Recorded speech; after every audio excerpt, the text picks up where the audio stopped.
I was planning on traveling the nation with my new baby and my wife. That's how I was going to help people, right? And at that moment, I literally, not figuratively, I literally ripped up that contract and said, this is what it's about. It brought me back to my story. That was happening for me, right? And the third one I wanted to put in here is this faith forward, which means that we have a deep belief that God designed the body beautifully, wonderfully, and that we are designed to heal without exclusion. That's regardless of what religion or whoever you might believe in or what you might believe in. This transcends way beyond that. And my job is to remove the interference. That's it. So how do we do that, right? So no more guessing, right? This is chiropractic. Believe this. In the 1960s, chiropractors were still getting arrested and put in jail for adjusting people in the United States. In what year? 1960s. Yeah, it's pretty cool pictures if you look it up. With name plaques above the jail cell and them adjusting the guards. It's cool. So a snippet of this is we use non-invasive technology, which is really specialized. We can talk more about that as well.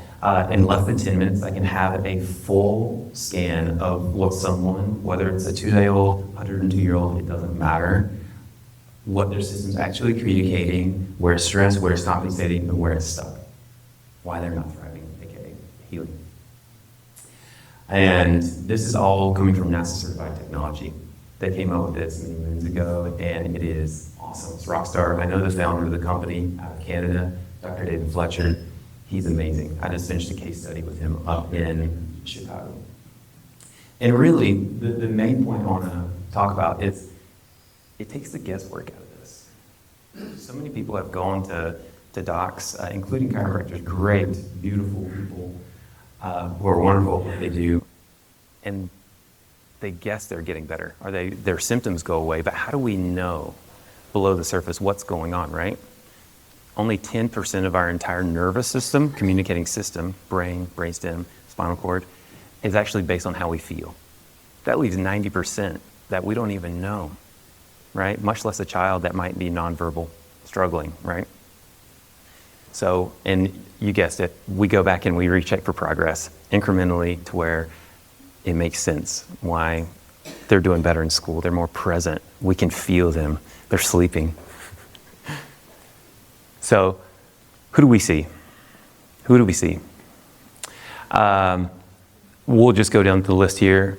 Kids that have been labeled with neurodivergence, diagnosed on the spectrum, or maybe even undiagnosed with either one of those things. Hopefully, it's at an early enough point. Anxiety, sensory processing pieces, infants that are dealing with a myriad of pieces as they're starting their journey of life here. Pregnant moms, and also moms that want to be pregnant. This is a big demographic that is totally missed in healthcare in the natural alternative healthcare space currently. So we're seeing a lot of moms currently that are driving from all over the East Coast with infertility issues, where we do intensives with them and get their nervous system to a place to where their body is ready and available to actually carry a life and bring it into this world. And the top 4 bullets here, that's about 90% of who we see currently. The bottom 10% is proactive families. People that are seemingly healthy on the outside, they're doing all the right stuff, it looks beautiful, right? Your nervous system doesn't care what zip code you live in currently. And we would love to actually switch that paradigm to where 90% are proactive families. They're like, hey, we're here for preventative wellness and to know that we're thriving. And then the other ones would come in as well. Oops. Okay, so here's just a couple more things us talking about, getting to hang out with littles. First one is a newborn boy, 2 months old. He was coming in. Parents pretty much just like handed him right over, like, do something. Little guy wouldn't nurse. He was screaming around the clock, barely sleeping. 3 adjustments to his nervous system after getting scans on him. That way we're taking the guesswork out of this. Like, we can be so efficient with what we're doing and the care that we're delivering that things are gonna shift. Things are gonna shift. He was latching, he was sleeping, and they actually started enjoying the parenting journey. 3 adjustments in. Now, I saw them after that because they were like, we can't quit now, right? But the second one is a teen girl, 14 years old. I think those two first words are the most important words that comes to mind with this girl. She had crippling anxiety, crippling. She was missing school every week, and she was on a wait list for a doc to get an idea of what was going on, right? And it was out of state, and it was, the parents were hoping that would be the answer. Well, they came to Alive by Design as a last resort before that. And matter of fact, she was actually sleeping in her parents' bedroom because she had so much anxiety. 8 weeks, that's only 2 months, guys. 8 weeks, sleeping again. She's back in school, off the wait list, and she's actually playing sports now, team sports, which is really awesome. So just a couple things here. Little secret.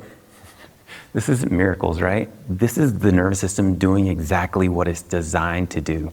We all have these capabilities, yet there's a myriad of things that are going on, and the statistics are off the charts as far as the incidences of these things going up and up and up in this modern world that we live in here.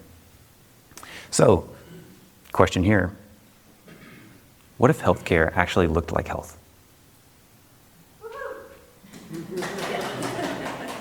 That's a big question, I know. We believe that Asheville can actually set the standard for this for a number of different reasons. I'll keep it brief. Asheville has all the ingredients. We're a city that has the values really set there of health, intentionality, community, and we're also a really innovative bunch here. We have extraordinary practitioners that can partner along this, and then we have families who are hungry for more than the status quo. That's why we come to these things, right? That's why we learn. That's why we're always reaching and growing. And we see such a market for this. So for us, we want to start here in Asheville and spill the beans. We want to actually engage with practitioners, up-and-coming practitioners that want to learn how to do this, that have heard the stories. Maybe they have a personal journey with it as well. That way they can take it to the next large city that's ready for it, and the next and the next. So we can train and we can make sure that we're creating more than a shift just here in these zip codes. And then beyond. Who knows where this is going to go? But we do have a plan for that. So, because healing should never be a financial barrier. This is big. This is big. Right now, we are a for-profit company, right? World-class care for every family, and that is going to fund and generate the future nonprofit that we're actually going to be launching. We're also curious about what else is going to fund this nonprofit that we are launching as well. The same world-class care for families that need it.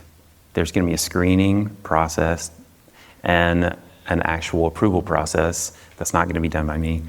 And that way people that do not have the means to this kind of healthcare that really need it, they can have it.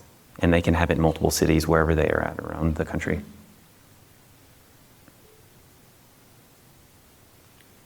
There we go.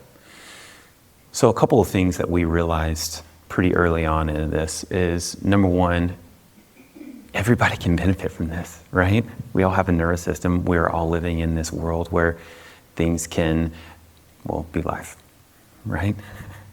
Stresses, traumas, and challenges can come along with that. And with us all having a nervous system, we believe that there is deep benefit for people, no matter what it looks like on the outside.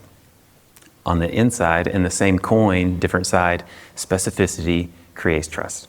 This has become like a household thing for us now, where we say specificity creates trust. How specific can we get? How good, how dialed in can we get to this thing? I was just telling her that I'm a nerd when it comes to it, guys. Like, I love tracking all these things and taking the guesswork and looking at the variables and how can we make them constants. And I think it takes minds like that sometimes to really create a paradigm shift. But specificity creates trust. And what I mean by that is, whatever we are in, how specific can we get? For us, it's all about nervous system and also families. So we really, really hone this thing in. And we realized that people were coming to us, asking us really, really vulnerable questions about the most amazing things. where to send their kids to school, and should they get immunizations, and all of these things that parents are curious about, but those are really intimate questions. And we realized what shifted. It's like, oh, we're getting more specific, so they have more trust in us naturally. Naturally, we care about them. When new family members start with us, we always say, welcome to the family. And that's part of getting really specific. And the third thing that I would really love to talk to you guys about a lot is the gap isn't clinical, it's reach. And it is for many businesses. And this is just a few of what we've actually come up with. So, as I said, the gap isn't clinical, it's reach. We have been tracking studies and outcomes data for a while now. And you can see there's a little white up there because we're always improving. We are dialing this thing, and we have a team across North America that we actually use to make sure we are offering world-class care to every single person that comes through the door and out the door. Where we realized is community awareness and global awareness is the biggest piece. Do we even know it's a possibility for our child? Every time somebody comes in, 9 times out of 10, the parent said the same thing. We've tried everything. We've done the diets. We've seen therapists. We've seen all of these pieces, good and well, present with their family, loving, and they're still there and they're still struggling, just like I was. Our ask right now is anybody who is in the nonprofit space for development and expansion support for nonprofits. If you have any sort of experience in that, we'd love to chat with you. That's where we're heading. That's where we are heading. And we would love to talk about that because I'm an expert at what I'm an expert at. I don't play to be an expert at any of the other things. So we would love to partner with anybody, have deep conversations with people about how can we hold this vision and move forward with integrity and not water down the essence of what we're doing as we scale, as we branch out. That's super important to us, and we're treating this really, really specifically.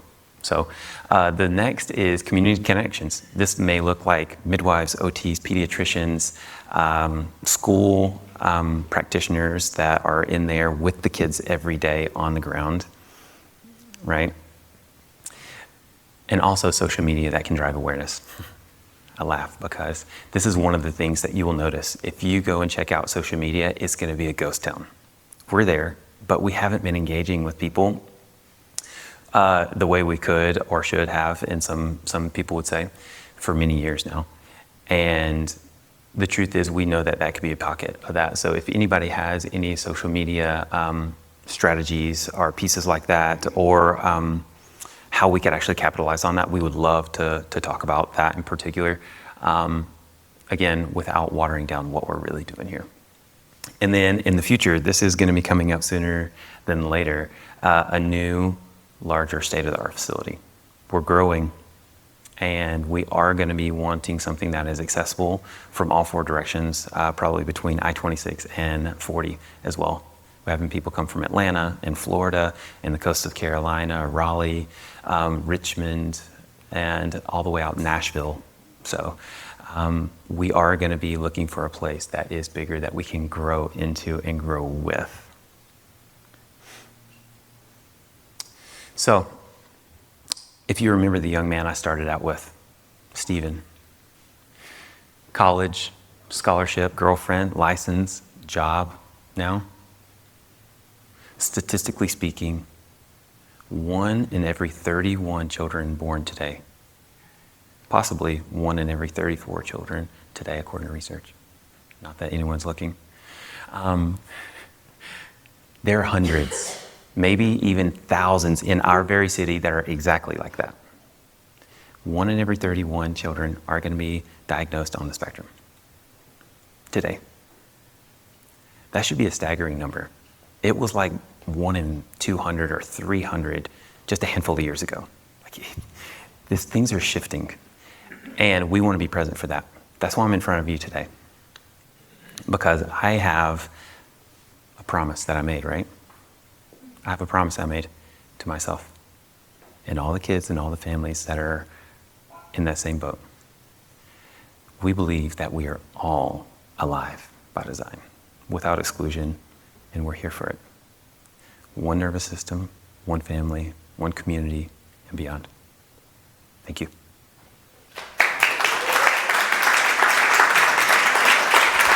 Thank you, Jordan. That was amazing. All right, I know we got some questions out there. Please.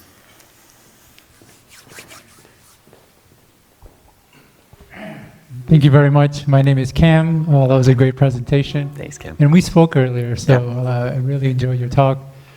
You had asked about a social media strategist. Jenner Deal is amazing. She spoke a few weeks ago. Okay. I want to have a talk with her, and she helps guys just like you. I have a couple of questions. One is, when you say adjustments, are you talking just simply chiropractic adjustments that we're used to that word, or is it something more special? Sure. No, that's a great word. Thanks, Kim. So thank you for the contact as well. That's amazing. Yeah. When I talk about adjustments, that's a word that's almost exclusively used in the chiropractic world, which is a big umbrella, chiropractic, right? It's kind of like healthcare or therapist or shoes. What kind, right? Where's the specialty at? But when we talk about the adjustment, that is something that we do not based on the spine. We're doing it based directly off the scans. So oftentimes I will have an iPad or an integrative screen. They're looking at their scans lifetime when I'm adjusting a baby, when I'm adjusting a pregnant mom. So when I talk about adjustment, it's actually going through, analyzing the system and making those corrections right then. So it can look by using my hands, it can be used in an instrument, but it's all light, and it kind of shatters the paradigm of where chiropractic goes for a lot of people in their minds, which is twist, pop, crack, snap. So when you think about someone on the spectrum, that probably wouldn't fly very well, would it? So it's all really, really intentional and really light. And then we go back and we make sure that everything is shifted. Talked about how healthcare should heal, and everybody said, woo! But what I find is everyone gets excited about it, but that's not what they're actually going for. So they go to the grocery store talking about health, but what they put in their cart is the exact opposite. You're right. And so there's a lot of stuff that is meant to be more natural and actually supposed to heal, but that's not what people want. And so how are you going to adjust that gap? And the other part of that question is, I personally believe a lot of the spectrum is coming from our diet and media consumption. And so if we're seeing these higher levels, it's happening for a reason. How do we address that? Correct.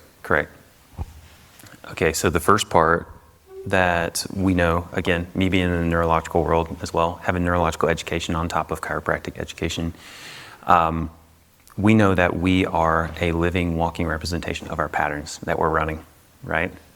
We've all been shown a certain way on how we should eat, we should interact with humans, how we should sleep.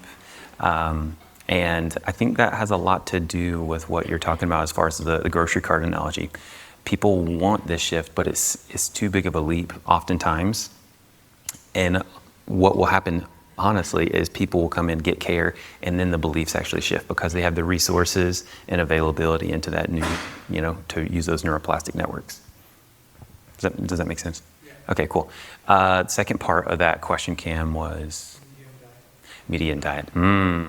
Have a couple master classes on this, actually.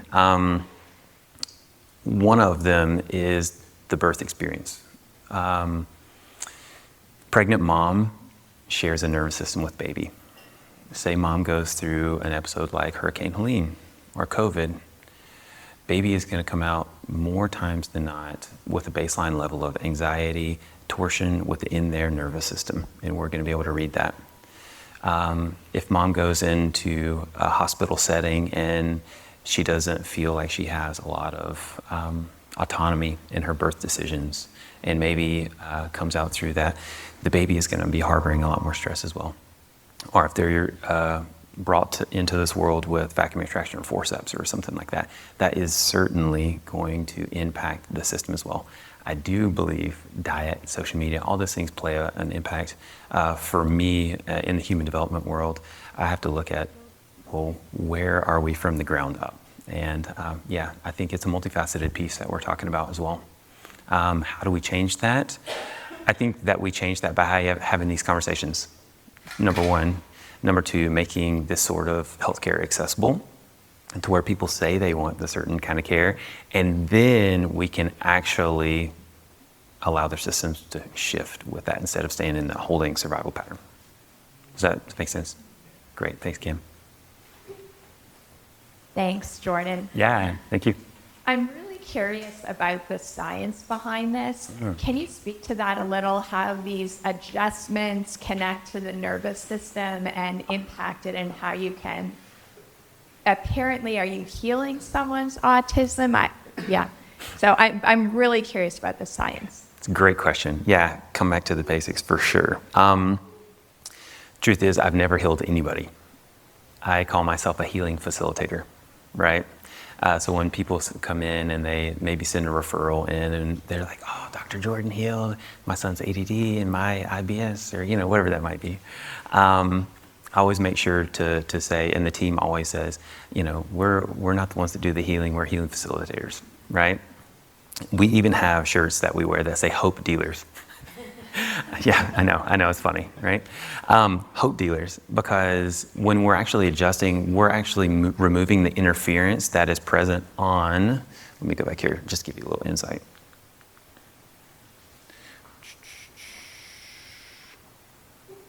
Present on the nervous systems. So this is a good example of someone that has severe emotional dysregulation, anxiety, depression in there, and it's because I can see that on the top of the brainstem. So when I actually go in and adjust, I'm actually going into that area, and we have a protocol for that. We adjust that, and then when we remove the interference, then the body actually has the capacity to heal.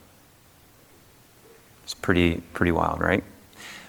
We never have a shortage of resources as humans. We have the greatest and most advanced technology on the face of planet Earth within us.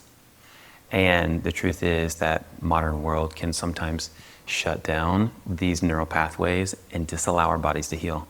So when we go in and we open that up, people start acting in different ways. They start coming back to their baseline of where they're designed to be. So when people get diagnosis reversals of being on the spectrum, or migraines, or whatever that might be, infertility, we say, well, it was there all along. Their body was just trying to share something with them, for them, honestly. Does that make sense? Yeah. Okay, you're welcome. Great question. Jordan, Amanda, great to meet you earlier, and this was fantastic. Thanks.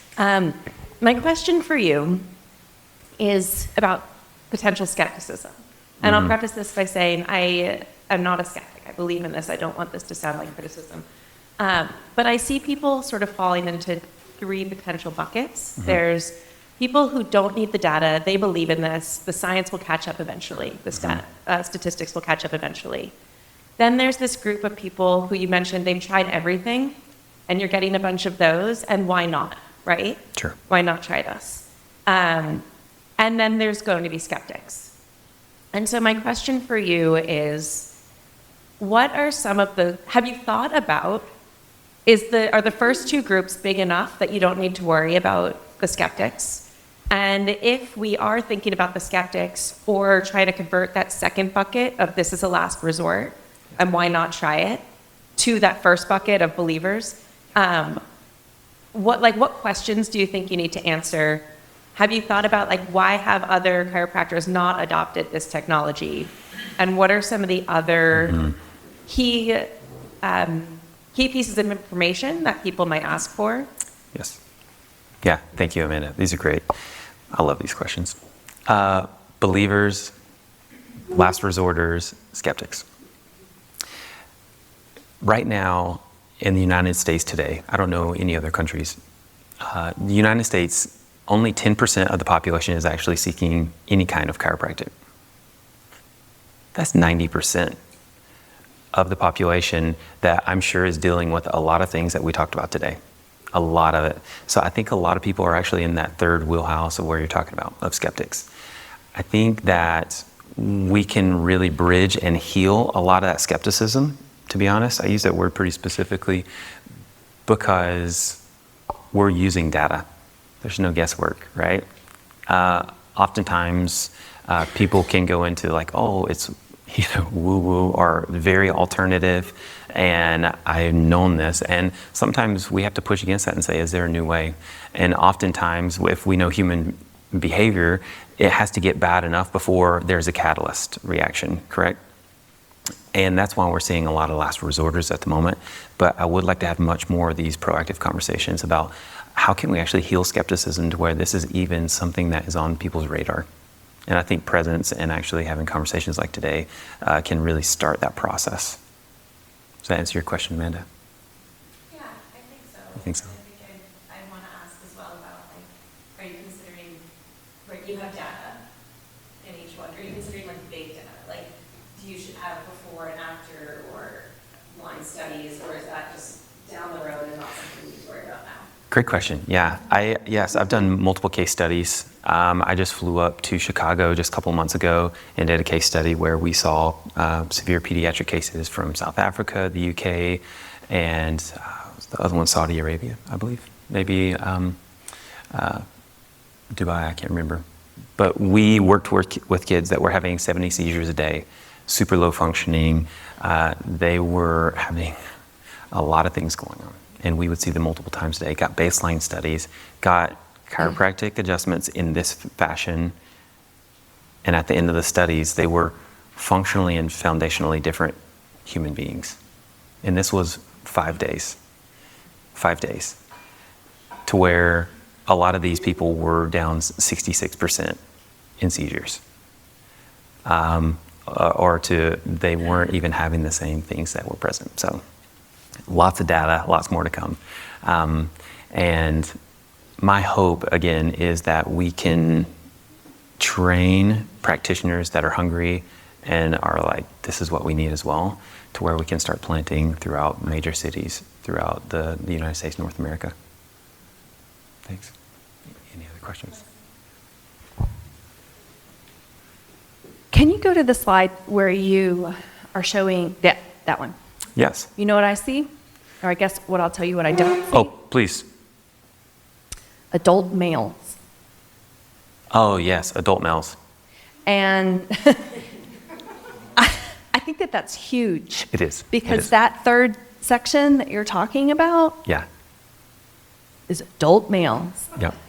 Why are you not treating the whole family? Why are you not treating these kids' fathers and mothers Absolutely. and grandparents? Because if you can flip that group, It's big. you are really talking about massive implementation. Yeah.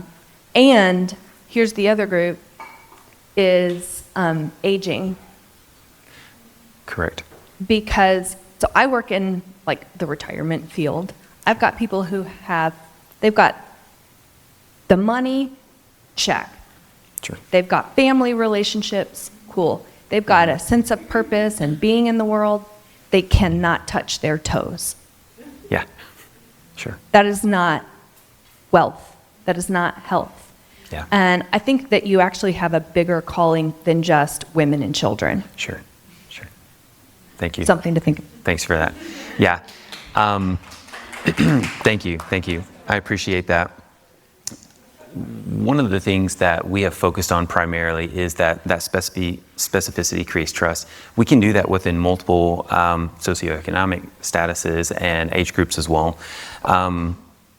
Oftentimes the conversations are very, very different in aging communities because they've had 30, 40, 50 years of wear and tear, and then there is massive amounts of degenerative pieces, and we're talking symptoms over actual neurological healing capabilities. What we're really focused on currently is the health of the future generation and what that gets to look like. Do we see dads? Absolutely. I'm a dad, I'm an athlete. I see athletes as well. I do see grandparents because guess who parents go and talk to? The grandparents. The grandparents come in, they're bringing the kids in, and it becomes part of their weekly routine. This is a family thing. And I'll tell you who holds everybody accountable. Dad. He was the skeptic. This is like the funny story we always talk about, is he was the skeptic, and he was the last person on board. His 3 kids are there, his wife's there, and he comes in and he just is like, wow, like this is amazing. I'm benefiting so much. And then he holds everybody to the line. He's like, you're not missing your appointment this week, right? So yeah, thank you for mentioning that. And right now we are focusing on the future generation, but without, without doubt, we are seeing those people. At this point, it's just not a focus, but thank you for sharing on that. I think there's a massive need in that as well.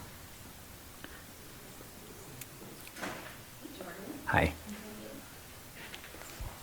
Hey, Jordan. You and I have spoken, and you know I'm a big fan. I just got hit out of the blue by an endocrinologist for my son this week, and that he has a chromosomal disorder. And so things that we thought were spectrum related or whatever, actually, he's got an extra chromosome. He has Klinefelter's syndrome. Mm-hmm. And, by the way, he's going to stop producing testosterone in a couple years, and we should, at 14, we're talking like, hey, we should go ahead and freeze his sperm. And so, like, to get a 14-year-old, how does this connect with, like, epigenetics? Sure. And is there... Oh, wow. Yeah, so thanks for sharing. Thank you. And one of the things I haven't figured out how to do is change someone's chromosomes at the moment. I'm working on it. But epigenetically speaking, this is what adjustments really are. What inputs is their nervous system actually experiencing? What are they being around? What does their body actually have potential to express? So a lot of people in my family, they're like, oh, he's the human potential guy. He's always talking about that. But the truth is that I never exactly know the beauty and the depth at which a nervous system can actually heal and move through things. People that have had a couple months to live that are in more of the age bracket that you spoke to, they're still with us today, years later, and they're actually living a quality of life. And so I'm really curious. It's tough for me to speak specifically without seeing what's going on with the nervous system on that, but when we talk about genetic pieces like that, there's a massive area for growth in that. We believe that the bodies are holding, again, deep belief that we're all designed on purpose, beautifully and wonderfully. What does that genius look like for that individual is often the question that we ask ourselves as a team. Where's their genius at? Where are they ready to shine? And we usually get those answers pretty quickly when we look at the data. So thanks for sharing. Hopefully that answers it. Good morning. My name is Peter. My question is, can you talk a little bit about stimulating the vagus nerve? Yeah, what happens in Vegas stays in Vegas. No, just kidding. So for any of you that do not know what the vagus nerve is, it's super trendy right now. It's the 10th cranial nerve, and it runs through, and they call it vagus because it's short for the same word root as vagabond, or the wanderer. It goes through and it stimulates your digestive, your heart, lungs, all of these autonomic responses our bodies do without us thinking about it. And that is parasympathetically driven. Rest, digest, feed, breathe, aka heal. And a lot of that goes into that. So when we're delivering adjustments, that process is naturally going to happen and is part of the protocol with people. We don't have technology that we use to stimulate a vagus nerve. But when we are allowing the system to go into the proper tone, then it's going to be able to play the right music, including the vagus nerve, which is going to be communicating a lot of stuff. So I think that attributes to a lot of people's initial sleep responses and ease in digestion and things like that. So yes, it's certainly included in that. Great question.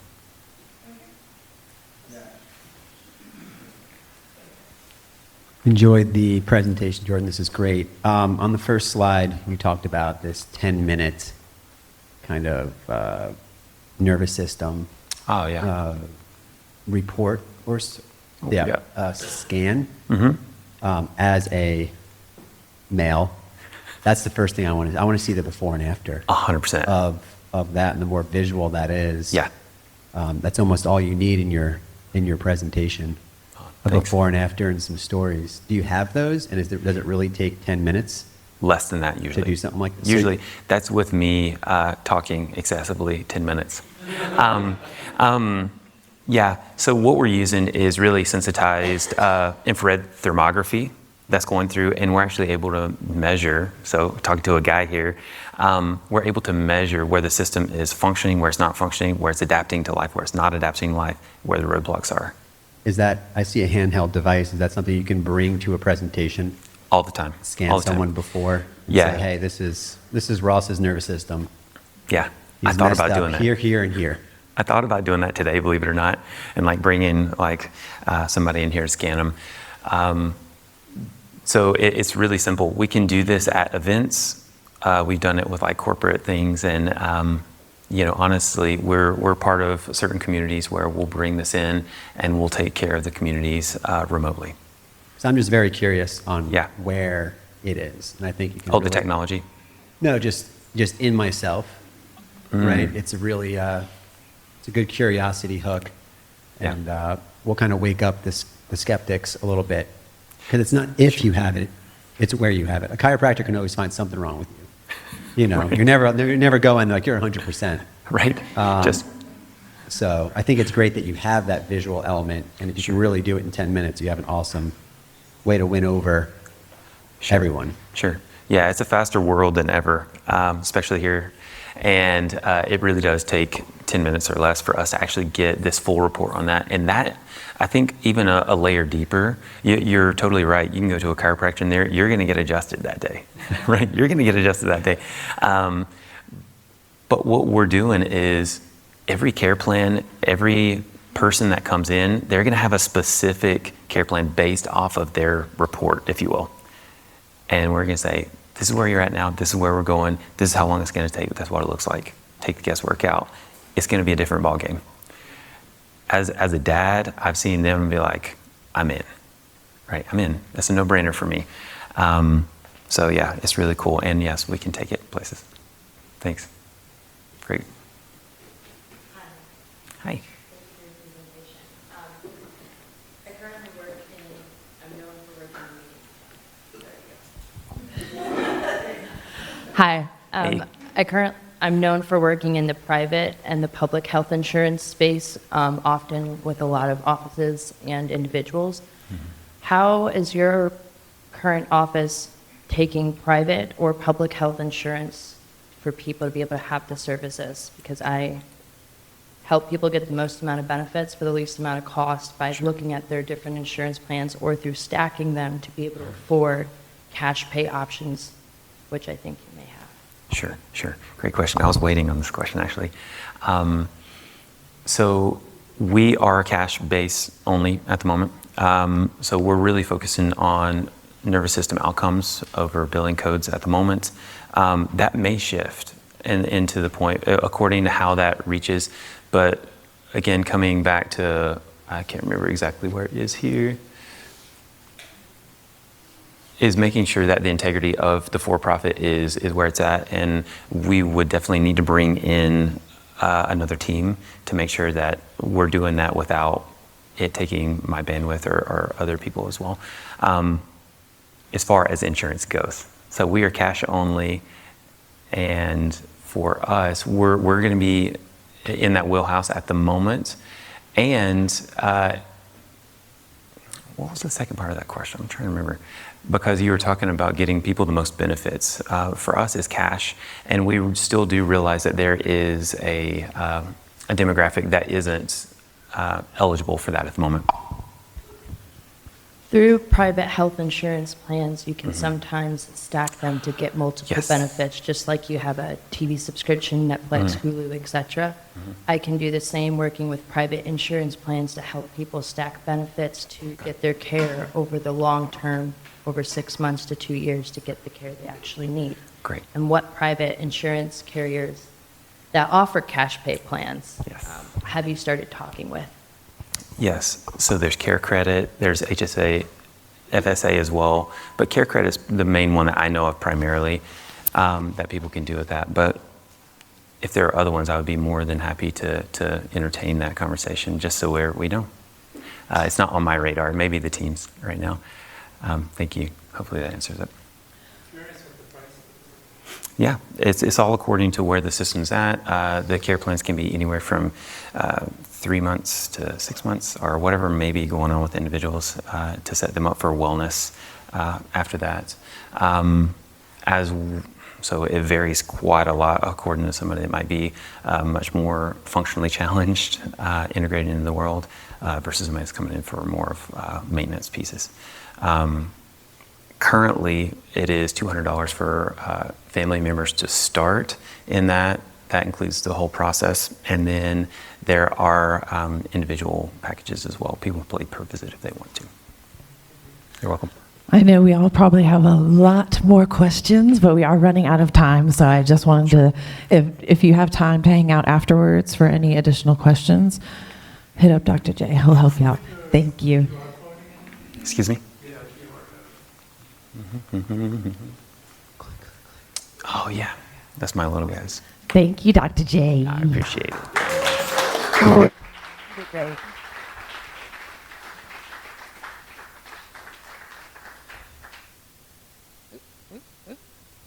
Okay, real quickly running through because I know we're running out of time. These are our event sponsors: Charlie and Troy Ball, Hatchworks Co-working, Mountain BizWorks, Pisgah Fun, NC Idea, EOS Entrepreneurial Operating Systems, Hatch, Baird, Brookshire Group, ERC Broadband, Brit Creative, Dynamite Roasting, Broadbeam Live Media, that guy back there, Western Carolina, and SCORE.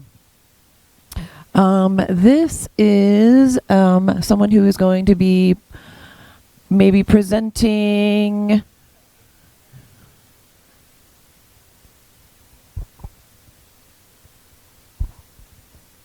So the Wellbeing Project is live, and it's very exciting. There's actually there are two arms of it, because why not launch two startups at the same time? But one is for individuals and one is for organizations. And so this is the individuals. There's also workplace well-being. So there's a sign up at the top of the website. If you guys leave your information, I'll give you.